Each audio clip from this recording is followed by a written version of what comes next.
बिस्मिल्लाहिर्रहमानिर्रहीम। अस्सलाम वालेकुम वरहमतुल्लाह। Once again welcome to my YouTube channel. मेरा नाम मोहम्मद उस्मान और इस वक्त आप देख रहे हैं मैं एक डेयरी फार्म में मौजूद हूं और आज के वीडियो का टाइटल हमारा है how to start dairy farm business.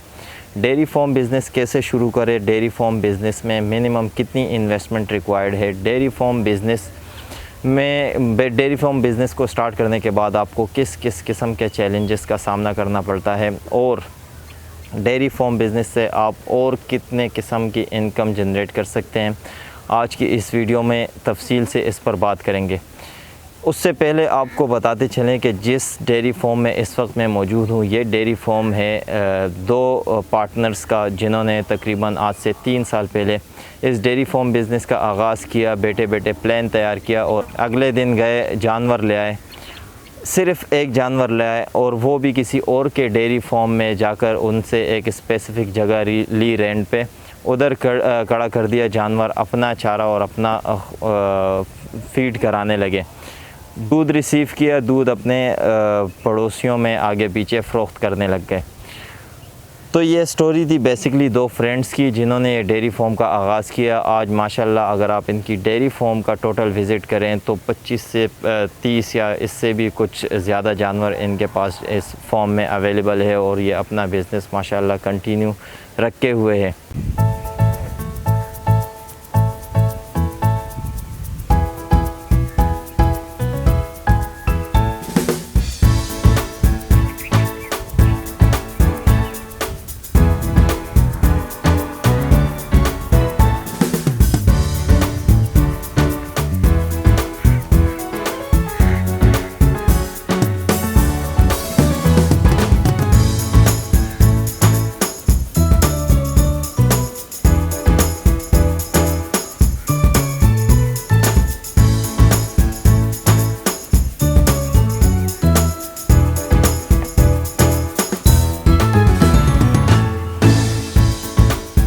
तो डेयरी फार्म का बिज़नेस जब आप स्टार्ट करते हैं तो इसमें मिनिमम कितनी इन्वेस्टमेंट होती है। डेयरी फार्म के बिज़नेस को स्टार्ट करने के लिए जहाँ तक मेरी इन्फॉर्मेशन है, और ये सारी इन्फॉर्मेशन मैंने इन्हीं से इकट्ठी की है, वो ये है कि आपके पास कम से कम 4 जानवर मौजूद हो, जिससे आप अपने सर्कुलेट कर सकें, अपने सर्कल को स्टार्ट कर सकें।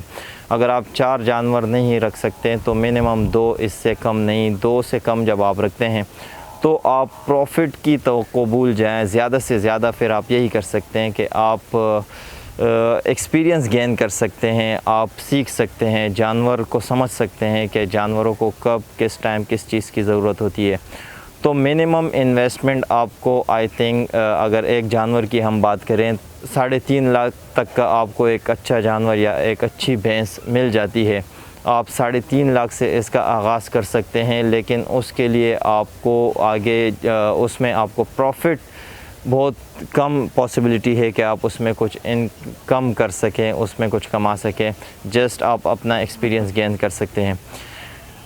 इसके अलावा अगर हम बात करें डेयरी फार्म के बिज़नेस को स्टार्ट करने के बाद किस किस किस्म के चैलेंजेस का सामना करना पड़ता है, तो सबसे पहले आपके पास एक अच्छा शेड होना चाहिए, एक अच्छी जगह होनी चाहिए डेयरी फार्म का बिज़नेस चलाने के लिए, क्योंकि जानवरों का ख़याल रखना पड़ता है। टेम्परेचर का स्पेशली बहुत ख़याल रखना पड़ता है। सर्दी गर्मी दोनों से जानवर बीमार हो सकते हैं और जब जानवर बीमार होता है तो या तो दूध में कमी आ जाती है, ज़ाहिर सी बात है, और इसके साथ साथ आपके जानवर को मज़ीद भी नुकसान पहुंच सकता है। तो टेम्परेचर का, एक अच्छी लोकेशन का, आप एक अच्छी जगह का इंतखाब करें, एक अच्छा शेड का इंतखाब करें, हवादार हो। गाय फिर भी किसी हद तक सर्दी बर्दाश्त कर लेती है, लेकिन भैंस सर्दी बिल्कुल बर्दाश्त नहीं करती। और एक नॉर्मल अगर हम इसका एस्टिमेट लगाएं तो गाय 5 से 25 डिग्री सेल्सियस में सरवाइव कर जाती है, जबकि भैंस 15 से 25 डिग्री सेल्सियस में सरवाइव कर जाती है। तो टेम्परेचर का इनका बड़ा ख़याल रखना पड़ता है। इसके साथ साथ दूसरी अगर हम बात करें जहाँ पर आप अपना फार्म स्टार्ट करने जा रहे हैं, तो एटलीस्ट उस जगह में आप इस बात का ख़याल रखें कि पानी बेतहाशा हो, क्योंकि जानवर है, ज़ाहिर बात है, पानी पीने वाली चीज़ है, जान रखने वाली चीज़ है, तो पानी तो उनकी ज़रूरत है। और अगर आपके पास पानी की कमी है तो ये बिज़नेस आपको मुश्किल में डाल सकती है। پانی کے علاوہ آپ کو جانور کی ڈائٹ کا بہت زیادہ خیال کرنا پڑتا ہے۔ اگر آپ مسلسل ایک ہی ڈائٹ پہ جا رہے ہیں، جیسے کہ بھوسے پہ ہی، خشک بھوسے پہ آپ چل رہے ہیں یا ہری فیڈ کھلا رہے ہیں، تو جانور آپ کا بیمار پڑ سکتا ہے، دودھ میں کمی آ سکتی ہے، دودھ کم دے سکتا ہے، جس سے آگے جا کے آپ اپنا سروائیو نہیں کر سکتے۔ ایک جانور سے آپ اپنے بزنس کا آغاز تو کر سکتے ہیں، لیکن ایک جانور سے یا اس کم انویسٹمنٹ کے ساتھ آپ ڈیری فارم کے بزنس کو کنٹینیو نہیں کر سکتے۔ آگے جا کے آپ کو مشکلات پیدا ہوگی، تو کم سے کم ایک بڑی انویسٹمنٹ والا بزنس ہے۔ آپ اسٹارٹ میں بے شک کم سے کر سکتے ہیں، لیکن آگے جا کے آپ کو انویسٹمنٹ کرنی پڑتی ہے، ایک بڑی انویسٹمنٹ کرنی پڑتی ہے، تو اس بات کا بہت خیال رکھنا پڑتا ہے۔ اس کے ساتھ ساتھ ایک اور اہم بات ہے جو میجورٹی ڈیری فارمرز کو نہیں پتہ، اور وہ یہ ہے کہ جب آپ ڈیری فارم کا بزنس اسٹارٹ کرتے ہیں تو گورنمنٹ کی طرف سے بھی کچھ سبسڈی آپ کو دی جاتی ہے، کچھ آپ کو سبسڈی گورنمنٹ کی طرف سے ملتی ہے۔ وہ سبسڈی ایک خاص پروسیس کے تحت آپ کو دی جاتی ہے۔ تو اگر آپ بھی ڈیری فارم کا بزنس کرنا چاہتے ہیں تو آپ ان باتوں کا بہت زیادہ خیال رکھیے گا جو ویڈیو میں آپ کے ساتھ شیئر کی گئی ہیں۔ نمبر فرسٹ، آپ کے پاس جگہ ہونی چاہیے، شیڈ اچھا ہونا چاہیے۔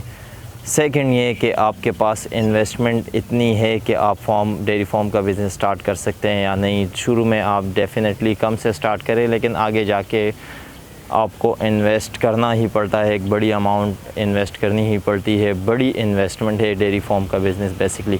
تھرڈ یہ ہے کہ آپ جانوروں کے ٹیمپریچر کا بہتر خیال رکھ سکتے ہیں یا نہیں، پانی کی سپلائی ادھر پراپر ہے، پانی آپ کو 24 آور مل سکتا ہے یا نہیں۔ ان باتوں کا آپ کو، ان ساری چیزوں کا، جانوروں کے بیماری کا، جو کہ ڈاکٹر کا بھی ایک بہت بڑا مسئلہ ہوتا ہے۔ بعض علاقوں میں ڈاکٹر اویلیبل نہیں ہوتے، یا تو اگر اویلیبل ہوتے ہیں تو اس کی ٹریٹمنٹ بھی کافی حد تک مہنگی ہے۔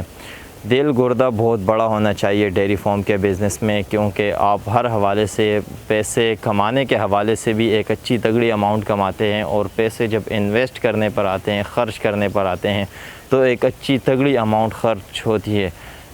چاہے وہ ڈاکٹر کے ایکسپینسز ہو، چاہے آپ کا جو ہے نا جانور مر جائے، ڈیفینیٹلی ایک سانس رکھنے والی چیز ہے، یہ بھی ایک ایکسیڈنٹ ہو سکتا ہے کہ آپ کا جانور مر جائے، تو ایک بڑی اماؤنٹ تو آپ کی سیدھی لاس ہو جاتی ہے اگر خدا نخواستہ اس قسم کے حادثے کے آپ شکار ہوتے ہیں۔